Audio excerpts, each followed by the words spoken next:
Hello my dear students, welcome back to my YouTube channel math maker mind. Students, आज हम discuss करने वाले हैं NCERT English class 10th poetry portion से chapter 2 fire and ice के बारे में, जो कि बहुत ही इंटरेस्टिंग और डीपली मीनिंग का पोयम है। तो आज हम इसी का फुल हिंदी एक्सप्लेन करेंगे और साथ ही परीक्षा उपयोगी एमसीक्यूज को और सेंट्रल आइडिया को भी कवर करेंगे। तो चलिए शुरू करते हैं। तो प्यारे बच्चों, ये जो पोयम है जिसका नाम है fire and ice by Robert Frost. तो रॉबर्ट फ्रॉस्ट के द्वारा लिखित कविता फायर एंड आइस इस विचार को प्रदर्शित करती है, व्यक्त करती है कि संसार का अंत दो तरीके से होगा, या तो बर्फ के द्वारा अथवा आग के द्वारा। ठीक है, तो यहाँ पर बर्फ और आग जो है ये इसका कुछ अलग अर्थ लिया गया है कवि के द्वारा, तो इसी की हम चर्चा करेंगे। और यह जो पोयम है दो स्टेंजा में डिवाइड है, स्टेंजा 1 एंड स्टेंजा 2। तो देखते हैं स्टेंजा फर्स्ट क्या है। ठीक, तो स्टेंजा फर्स्ट है, इसको रीड करते हैं। Some say the world will end in fire, some say in ice, from what I have tasted of desire, I hold with those who favour fire. ठीक है, तो यहाँ पर देखिए ये जो कवि कह रहे हैं कि some say the world will end in fire, some say in ice, from what I have tasted of desire, I hold with those who favour fire. अब यहाँ पर देखिए फायर क्या है। फायर मीन्स वैसे क्या होता है, आग होता है। ठीक है, लेकिन यहाँ पर जो है इस कविता में जो उसका एक गहरा भाव है, यहाँ फायर का अर्थ लिया गया है डिजायर से या ग्रीड से या क्रूएल्टी से। मतलब डिजायर का मतलब क्या होता है, इच्छा या आकांक्षा, ग्रीड लालच, क्रूएल्टी क्रूरता। तो इनसे संबंधित है हमारा ये फायर। ठीक है, तो इसका वर्ड मीनिंग देख लेते हैं। इस स्टेंजा में जो आए हैं शब्द, इंड, इंड का मतलब क्या होता है, इंड का मतलब होता है फिनिश यानी समाप्ति। टेस्टेड अर्थात एक्सपीरियंस यानी किसी चीज़ का अनुभव करना। डिजायर, डिजायर देखिए यहाँ पर डबल ई हो गया है, ये मिस्टेक है। डिजायर एस्पायरेशन, इच्छा या आकांक्षा। ठीक है, किसी चीज़ की इच्छा करना। होल्ड मतलब टू टेक साइड, किसी का साइड लेना यानी किसी का पक्ष लेना।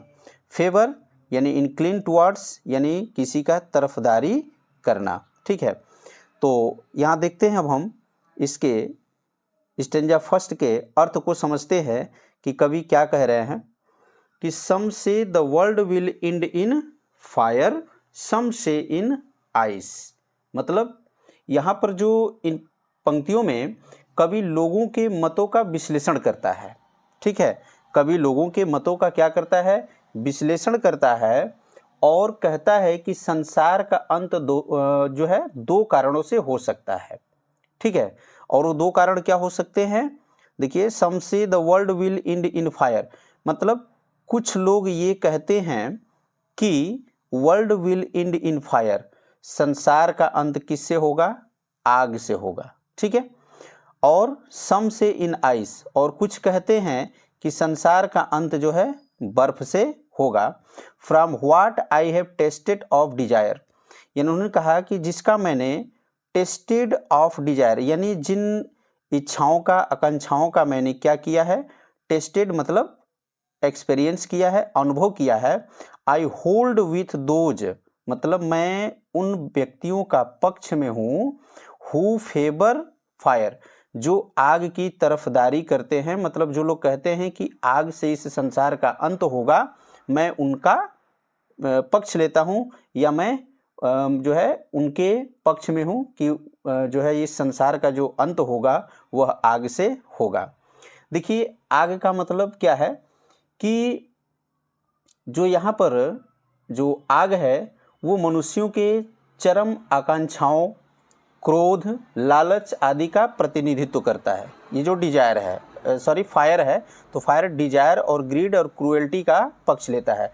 यहाँ कहने का मतलब कि जो है यह आकांक्षा रूपी या लालच या क्रूरता रूपी जो आग है लोगों के बीच में इतना फैल जाएगा कि इस पूरे संसार का क्या हो जाएगा, अंत हो जाएगा। ठीक है, तो ये है स्टेंजा फर्स्ट का मतलब। अर्थात कवि का कुल मिलाकर के कहना है कि जो फायर है मतलब डिजायर, ग्रीड, क्रुएल्टी, ठीक है, जो कि आदमी का कभी समाप्त नहीं होता है। अगर उसकी एक इच्छा पूरी होती है तो उसकी दूसरी इच्छा को पूरी करने की उसके अंदर चाह उत्पन्न हो जाती है। इसलिए जो है हर व्यक्ति के मन में जो है लालच उत्पन्न हो जाता है और उस अपनी डिजायर को कंप्लीट करने के लिए, फुलफिल करने के लिए, पूरा करने के लिए वह किसी भी हद तक जा सकता है। और जब किसी भी हद तक जाएगा तो जो है वह कुछ भी कर सकता है। इसलिए यह जो है हमारे संसार का, हमारे वर्ल्ड का जो है विनाश का एक कारण बनेगा। ठीक है, यानी फायर अर्थात डिजायर, ग्रीड और क्रुएल्टी। ठीक, तो अगला स्टेंजा है, वर्ड मीनिंग हमने देख लिया है। स्टेंजा 2 क्या है? But if it had to perish twice, I think I know enough of hate to say that for destruction ice is also great and would suffice. ठीक है, तो इसके वर्ड मीनिंग को देखते हैं पहले। क्या है इसमें? पेरिश का मतलब होता है डिस्ट्रॉय यानी नष्ट होना। पेरिश का मतलब डिस्ट्रॉय, नष्ट होना। ट्वाइस मतलब 2 टाइम्स यानी 2 बार। हेट का मतलब क्या हो जाएगा? डिसलाइक यानी नापसंद करना, घृणा करना या फिर नफरत करना। ठीक है, नफरत करना। डिस्ट्रक्शन मतलब र्यून हो गया यानी विनाश हो गया। सफाइस बी सफिशिएंट यानी इनफ, पर्याप्त। ठीक है, तो यहाँ पर जो है इस स्टेंजा में आए हुए शब्दों का, वर्ड्स का मीनिंग रहा। अब इसके अर्थ को हम देखते हैं। तो क्या कह रहा है कि यदि यह दोबारा से अगर पेरिश होता है, मतलब हमारे संसार का, इस वर्ल्ड का जो है दोबारा विनाश होता है, दोबारा संसार जो है नष्ट होगा, तो I think I know enough of hate to say that for destruction ice is also great. मतलब I think I know enough of hate. ठीक है, तो इनफ ऑफ हेट का मतलब क्या हुआ कि घृणा भी जो है पर्याप्त होगा, घृणा भी उसका विनाश करने के लिए क्या होगा, मतलब समर्थ होगा। ठीक है, टू से दैट जो ऐसा कहा जाता है फॉर डिस्ट्रक्शन यानी विनाश होने के लिए, जो ice is also great and would suffice, वह भी सफिशिएंट होगा, पर्याप्त होगा। ठीक है, तो यहाँ कहने का मतलब हुआ कि जो आइस है, क्या है? आइस। आइस का मतलब वैसे क्या होता है? बर्फ होता है। बट यहाँ आइस का अर्थ जो है कवि ने क्या रखा है? Hatred, coldness and rigidity. मतलब हेट्रेट ये हो गया आपका घृणा, रूखापन और कठोरता, कठोर दिल होना। ठीक है, तो यहाँ पर जो है कवि का कहने का मतलब है कि इन पंक्तियों में कवि यह विचार करता है कि यदि इस संसार का अंत दोबारा होता है, विश्व का अंत अगर 2 बार होगा, तो बर्फ भी उसका पूर्ण विनाश करने के लिए क्या होगा? पर्याप्त होगा, समर्थ होगा। और कवि के लिए बर्फ का मतलब क्या है? घृणा है। और घृणा जो है वो क्या है? Also great and would suffice. ठीक है, मतलब यह भी उतना ही शक्तिशाली है जितना कि फायर है। फायर का मतलब डिजायर। ठीक है, तो जितना शक्तिशाली इस वर्ल्ड को फिनिश करने के लिए, इंड करने के लिए जितना जो है फायर उत्तरदायी है, उतना ही शक्तिशाली है। यानी सेम लाइक दैट, दोनों को उसने समान रूप से जो है विनाश होने का कारण माना है। तो बर्फ भी जो है आग जितनी ही शक्तिशाली है। मनुष्यों में जो घृणा होता है वो क्या होता है? दीर्घकालीन होता है, और वह उनके मन में एक बार प्रवेश कर लेता है तो वह उनके जीवन भर जो है उनके साथ रहता है घृणा। इसलिए जो है अगर घृणा या नफरत, ठीक है, तो यहाँ नफरत कहना ज़्यादा उचित रहेगा कि अगर एक व्यक्ति का दूसरे व्यक्ति के प्रति क्या हो जाए? हेट हो जाए, हेट उत्पन्न हो जाए, नफरत पैदा हो जाए, तो वह उसके साथ जो है अच्छा बिहेव कभी नहीं कर सकता, और एक दूसरे के बीच जो नफरत पैदा होती है वो जो है एक झगड़े का कारण बन जाता है। और यही जो है हमारे first world war, second world war जितने भी हुए हैं, ये किसके रीजन से हुए हैं? एक दूसरे के बीच में जो नफरत हुआ, हेट हुआ, इसी वजह से ये सब होते हैं। ठीक है, तो इससे क्या होता है भाई? विनाश होता है। तो जाहिर सी बात है कि इस वर्ल्ड का क्या होगा? विनाश होने में फायर मतलब डिजायर और आइस और हेट, ये दोनों ही जो है सेम उत्तरदायी हैं हमारे इस वर्ल्ड का विनाश करने के लिए। ठीक है, तो आई होप कि ये जो है स्टेंजा फर्स्ट और स्टेंजा सेकंड का जो व्याख्या है, जो भावार्थ है, आपको समझ में आ गया होगा। ठीक है, तो अब देखिए central idea of the poem. इस पोयम का सेंट्रल आइडिया क्या है, मूल भाव क्या है, ये हम देखेंगे।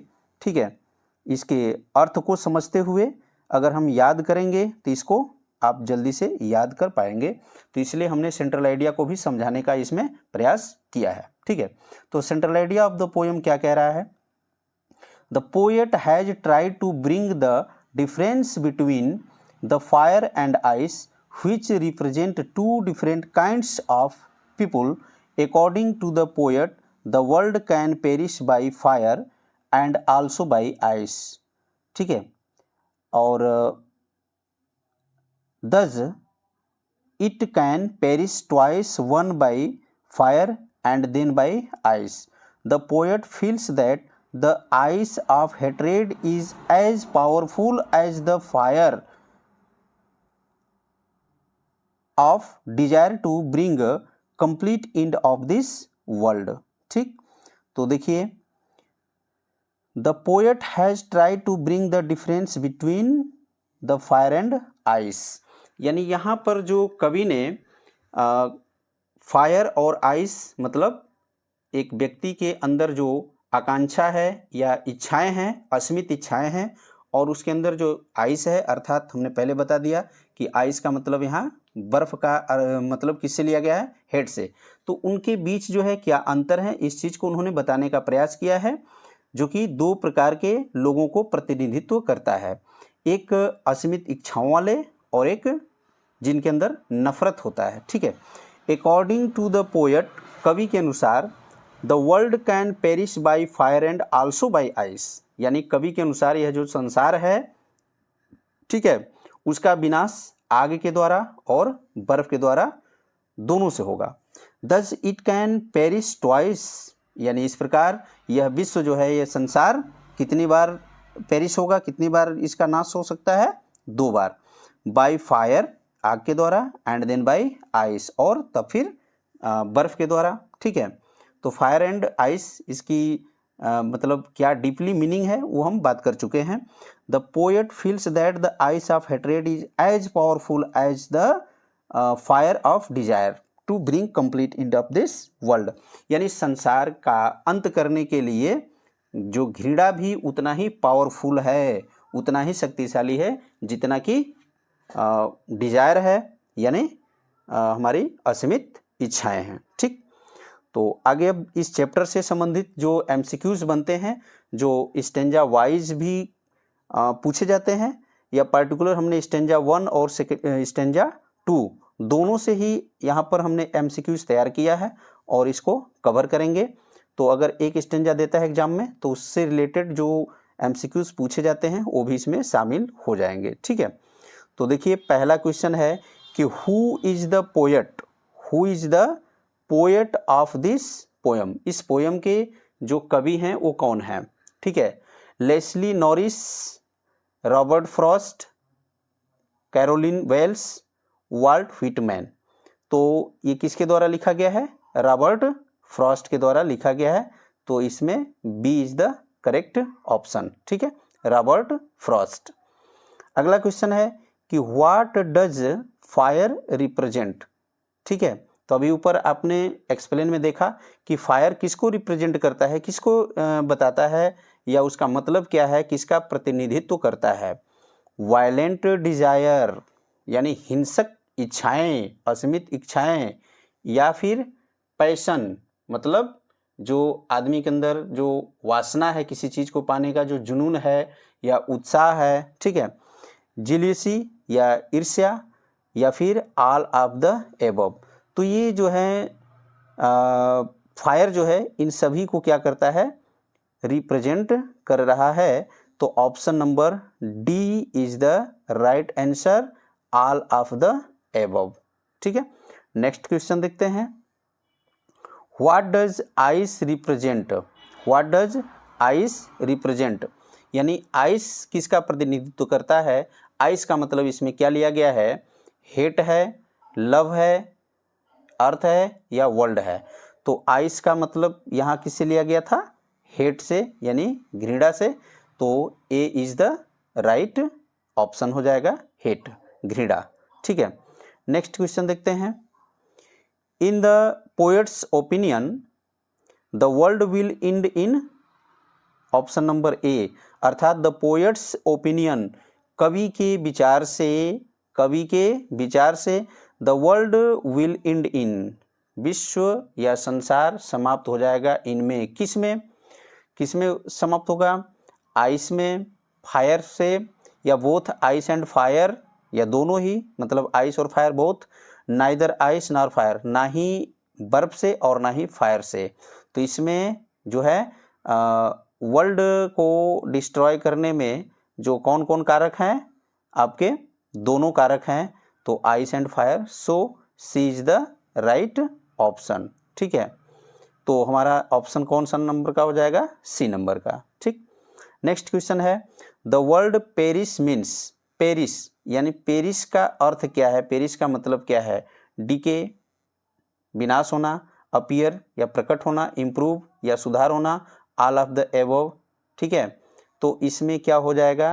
Option number A is the right, यानी डीके माने नाश होना, विनाश होना, बर्बाद होना, रिउंड होना, ठीक है।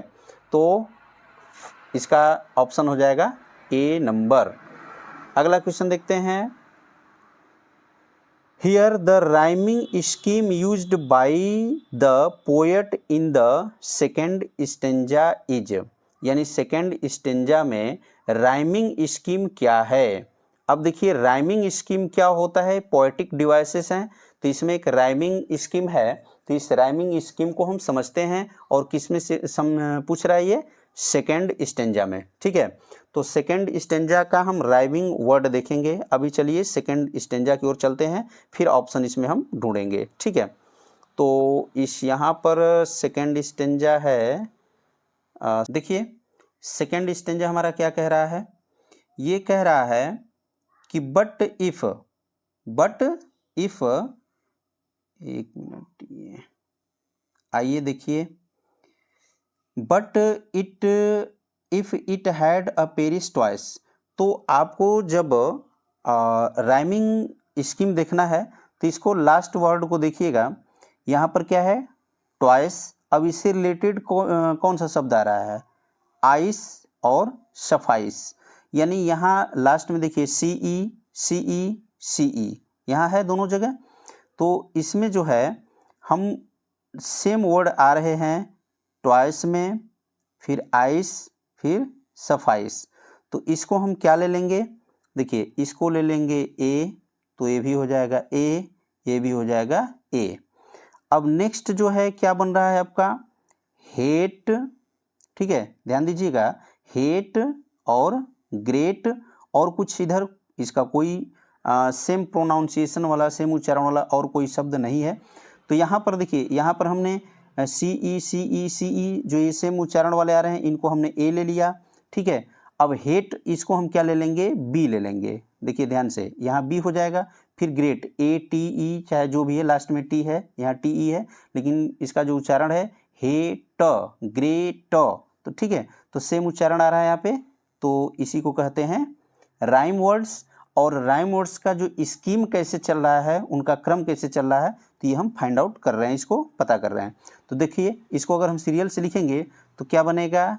ए बी ए बी ए, देखिए ए है ना, यहाँ पर क्या बना? ए, तो ए हो गया, फिर बी, यहाँ बी हो गया, फिर ए हो गया, फिर बी, फिर यहाँ बी हो गया, फिर ए एंड देन ए हो गया। तो हमारा इस स्टेंजा सेकंड का राइमिंग वर्ड क्या बन रहा है, क्या बन रहा है, ए बी ए।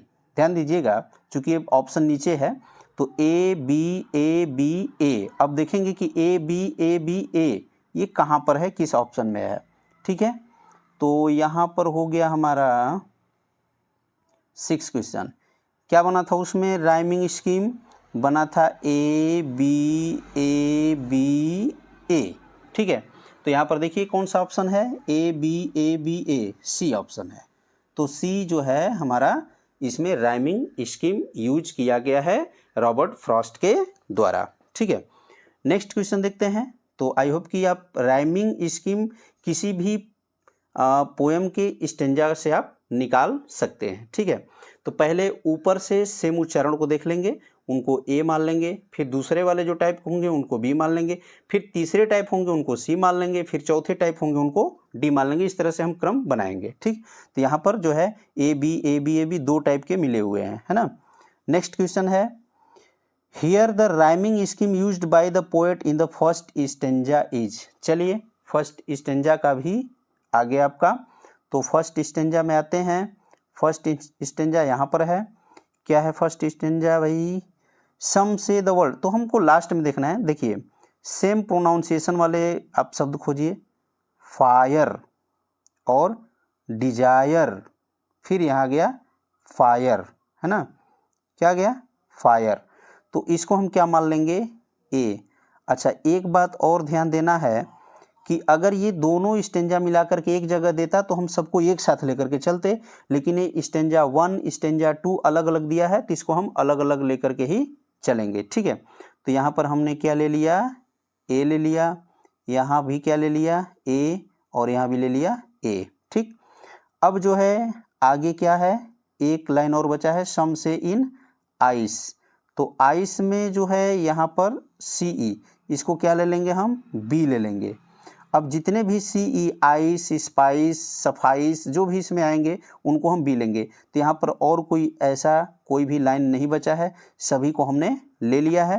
तो यहाँ पर क्रम क्या हमारा बन रहा है, इसको अगर एक साथ लेंगे तो क्या बन रहा है क्रम भाई, ये बन रहा है ए, फिर यहाँ है बी, फिर यहाँ है ए, फिर यहाँ है ए। ठीक है, तो यहाँ क्या बन रहा है, ए बी ए। ठीक है, ए बी डबल ए बन रहा है, ए बी डबल ए। चलते हैं ए बी डबल ए की ओर।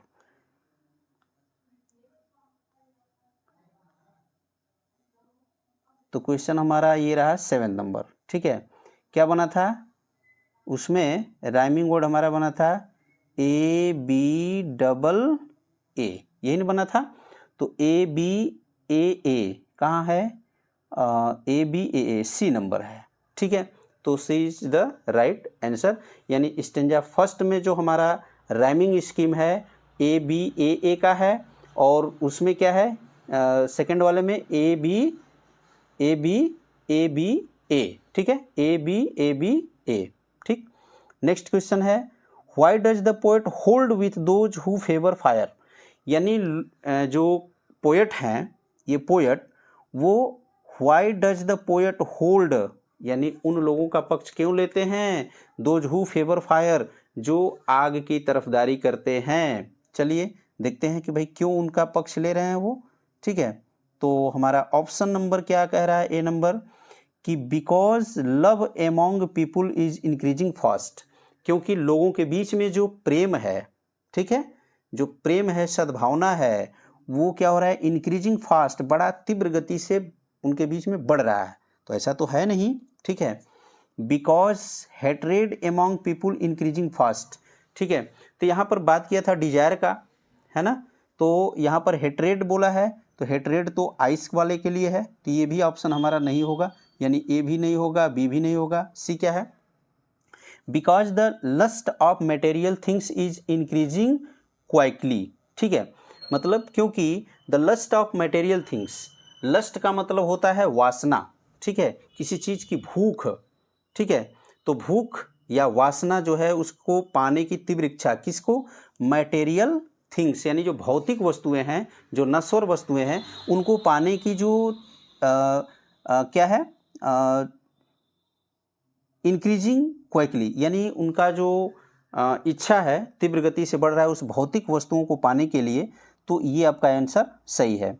नन ऑफ द एबव, तो ये तो गलत ही है, इसलिए हमारा C is the right option हो जाएगा, because lust of material things is increasing quickly. ठीक, आगे देखते हैं 9th number, what does the poet wants to convey, यानी यहाँ पर जो है कवि हमें क्या शिक्षा देना चाहते हैं। ऑप्शन नंबर क्या कह रहा है कि we should not be greedy.